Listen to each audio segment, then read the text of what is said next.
Welcome back to my Colorado mountain garden and homestead. And I am starting my parsley and my cilantro seeds today. And I do that by soaking them first overnight. Now, there's not a lot to do with the parsley. I pour it in a little cup and then I'll add some water to it, cover it with plastic wrap, and let it sit overnight. Then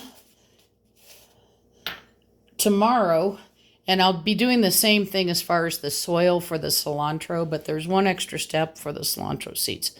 These are little 3.5 by 3.5 inch pots. I will fill it most of the way with regular potting mix, and then I'll put a light layer of seed starting mix on top. I'll strain these seeds off, and I have a little strainer that I strain them through and put them into the pots. Now, I'll probably get 3, maybe 4 of these pots each for each seed. And I seed them pretty heavily because you want a lot of parsley. You want a lot of cilantro. And in about 7 to 10 days, the cilantro I'll probably see in about 3 to 4 days. But usually the parsley takes a little bit longer. I'll start seeing them sprout.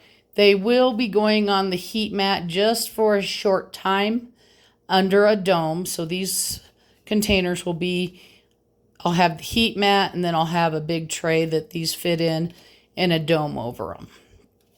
So that's everything that I do. I make sure that they stay moist until they start sprouting, and then you don't have to have the heat mat on and you don't have to have the dome on, but you do need the light on.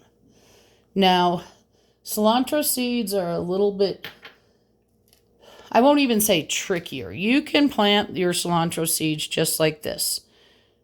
So the package said this had about 100 seeds in it. And each cilantro seed has 2 seeds. So each one of these little round things has 2 seeds. And I have found that if I split them before I soak them and plant them that way, that I get better germination, plus it speeds up the time of germination. And that's simply by applying pressure so that they crack. So I'm going to pour them out on this plate. You could use a paper towel or a regular towel. I wouldn't use terry cloth because the seeds would get stuck in it. And then all I'm going to do is put another plate, same size, on top of it. And I'm going to push down on it. And I don't know if you can hear that. You can hear those seeds popping.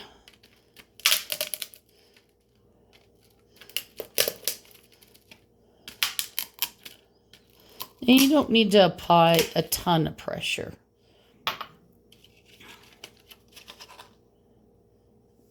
Let's see. All right, I'm going to have to add a little bit, smush it around a little bit more. And I'll probably finish up these off camera, but I just wanted you to just be able to see what the split ones look like. So let me pull these up. Hopefully it'll focus. So you can see how some are still round, like this one is still, oops, my big fat finger's in the way. This one right here in front of my finger is still round, but a lot of the rest of these are split. So I'm just going to finish making sure all these ones that, and you can kind of tell which ones are still not split because they roll around the plate a little bit more.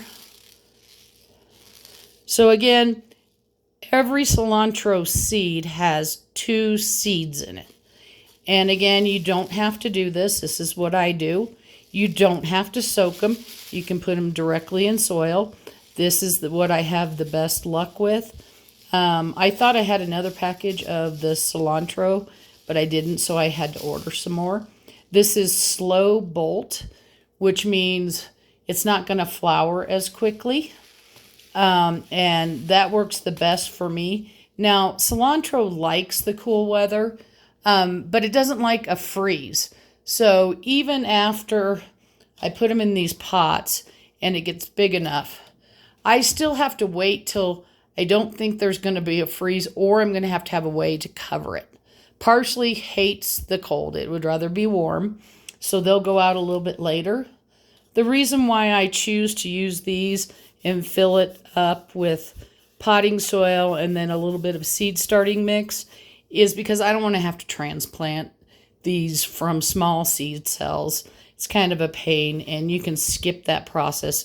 If you don't have a dome to cover something like this, you can put plastic wrap over the top just until they sprout.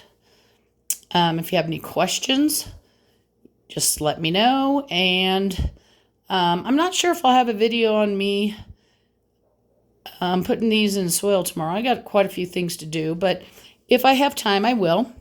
If not, probably the next time you see them is as they start sprouting. And remember, if you find these videos helpful, to subscribe, hit the thumbs up button, and I hope you're having a wonderful day and happy gardening.